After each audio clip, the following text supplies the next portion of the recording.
ನೀವು ಮನೇಲೇ ನ್ಯಾಚುರಲಾಗಿ ಮಾಡ್ಕೊಂಡ್ರೂ ಸರಿ, ಇಲ್ಲಾಂದರೆ ನೀವು ಅಂಗಡಿಯಲ್ಲಿ ಅಂದರೆ ಯಾವುದೋ ಪ್ರತಿ ಒಂದು ವೀಕ್ಗೆ ನೀವು ತೊಗೊಂಡ್ರೂ ಸರಿ.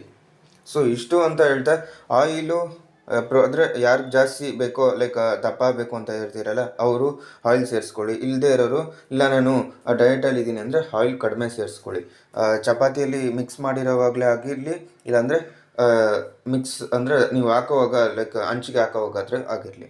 ಸೊ ನಾನು ಚಟ್ನಿ ಬಗ್ಗೆ ಹೇಳಿದ್ದೆ, ಪ್ರೀವಿಯಸ್ ವ್ಲಾಗಲ್ಲೂ ಕಂಟೆಂಟ್ ಹೇಳಿದ್ದೆ. ಚಟ್ನಿ ಅಂದರೆ ನಮ್ಮ ಅಮ್ಮ ಮಾಡೋ ಚಟ್ನಿ ಅಂದರೆ ತುಂಬ ಇಷ್ಟ.